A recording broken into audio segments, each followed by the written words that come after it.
The NASCAR Craftsman Truck Race is officially concluded from Pocono, and Corey Heim puts up a dominating clinic and wins his 5th race of 2024.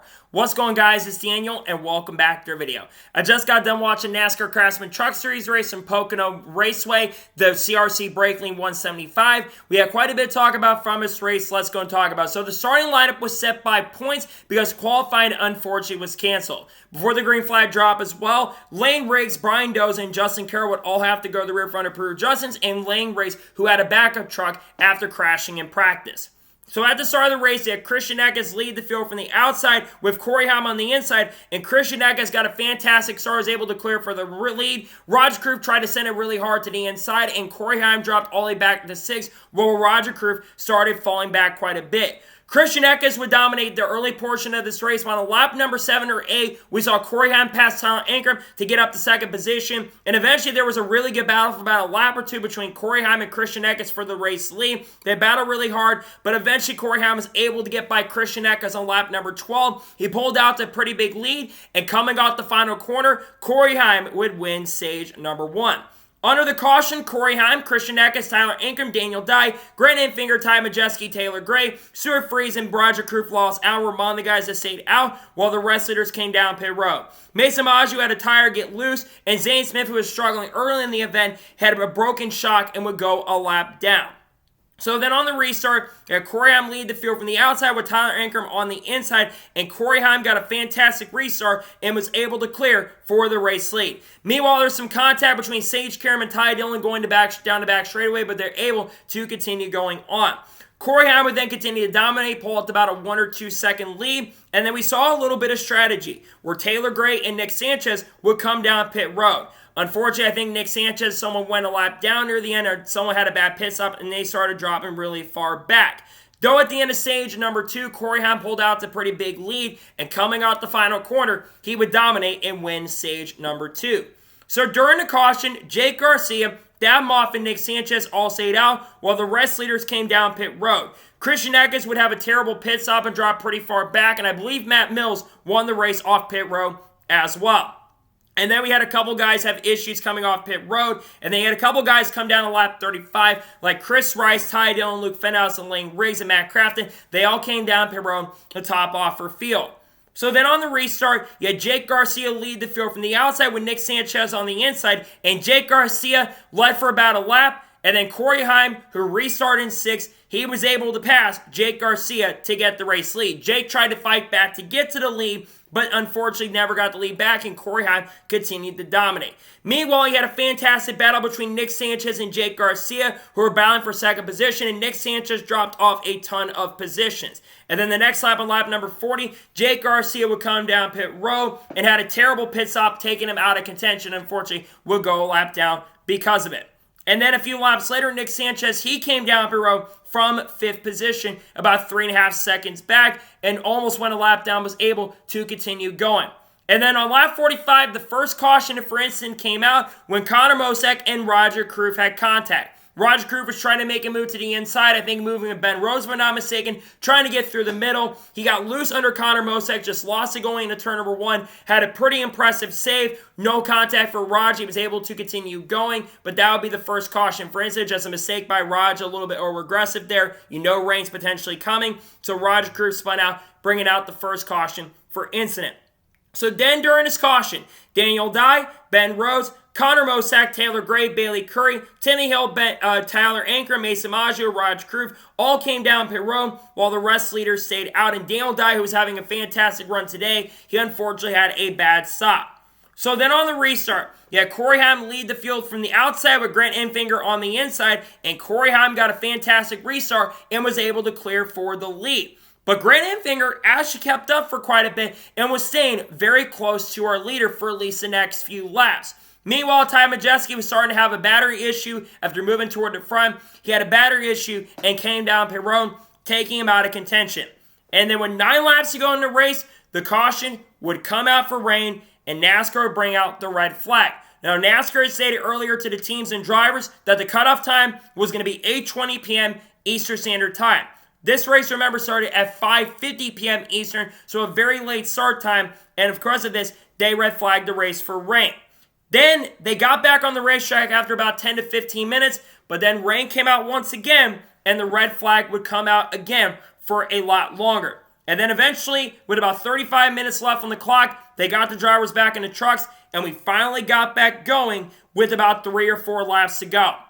So then on the restart, we had Corey Heim lead the field from the outside, with Christian Eckes on the inside, and Corey Heim got a fantastic restart and was able to clear for the race lead.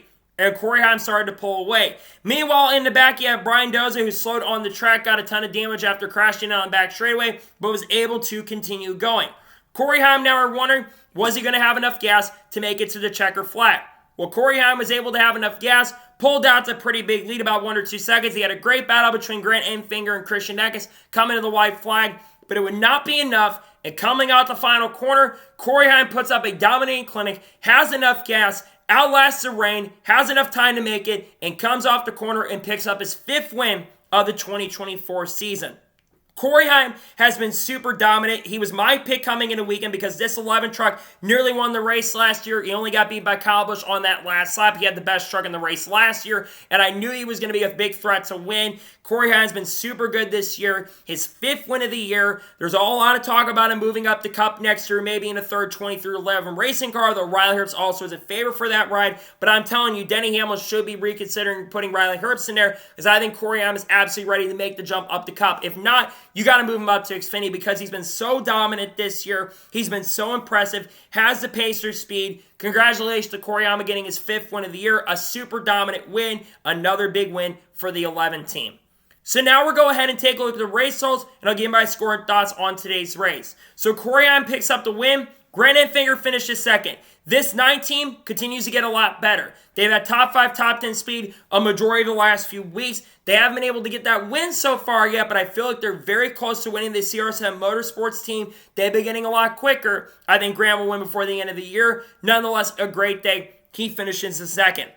Christian Eckes finishes third. A fantastic comeback for him. I really think he was the only one for a majority of this race that could keep up with Corey Heim in the event. He had a really good truck. It's basically been Corey Heim versus Christian Eckes the whole entire season. I thought Christian was going to have a chance to win. Still, nonetheless, a really great day for Christian. He finishes third. Really great run for the 19 team.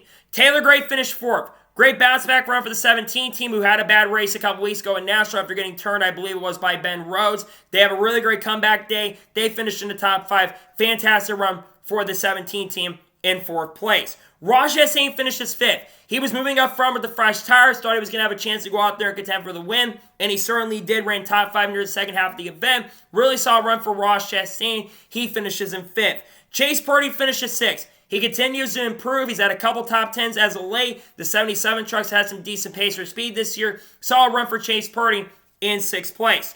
Stuart Friesen finished 7th. Quiet day for him. Ran top 10 near the back of the top 10, top 15 area. Gets a very solid top 10 in 7th. Good run for Stuart Friesen. Matt Crafton finished 8th. Struggled early in this race, but they made that truck a lot better, and they come out of this weekend with a top 10. Very solid day for the driver of the 88 truck, but still most likely needs to win a race to make the playoffs. Dean Thompson finished 9th. Back-to-back top 10s for this driver. I had a lot of hype going the year for him. I thought he was going to run better. It's been kind of a struggling year for the 5 team, but good to see Dean Thompson come back today, get another top 10. Solid run for him. And Roger Kroof comes back and finishes inside a top 10. Remember, he spun out earlier in the race and recovers on fuel strategy, among other things, moves back up front, and gets a very solid top 10 run. Good day for Roger Kroof with a 10th place finish, all things considered. Matt Mills finished 11th. This 42 team is getting better. The last couple races, they've done good. I think they almost got a top 5 last couple weeks ago in Nashville, and today they finished in 11th. They got a top 5 at Charlotte. Good day for the 42 team. They finished in 11th. Brett Holmes finished 12th. Pretty solid day for the 32 team. Quiet, but they ran top 15 a lot of the event. Pretty good run for him. Nick Sanchez finished 13th. Not a bad day for him, but not a great day. They kind of were off on strategy a little bit. Cost him a shot at the win. He finishes in 13th. Tyler Anker finished 14th. Don't know what happened to him. He was really good early in this race. Ran top 5 early. I guess they got off on strategy. Never able to recover. He finishes in 14th. Connor Mosak finishes in 15th. Daniel Dye was really good early in this event. Unfortunately, never recovered from some of the issues on pit road. He finished 16th. He was getting better in this race. He unfortunately finishes 16th. Bailey Curry had pit road issues. Fox never mentioned this, by the way. He finishes in 17th. Bren Rose finishes 18th. Not a good day for him. Tanner Gray finishes in 19th. And Zane Smith, who I thought was going to be a contender for the win today, he finishes in 20th.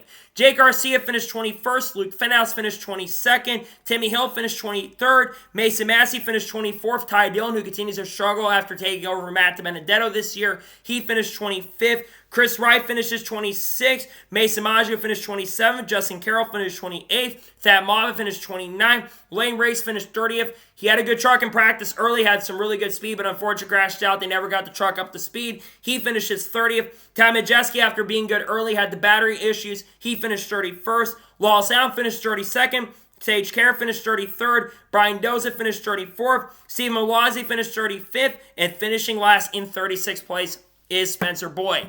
So now let's talk about the overall race as a whole, and I'll give my score and thoughts on today's race.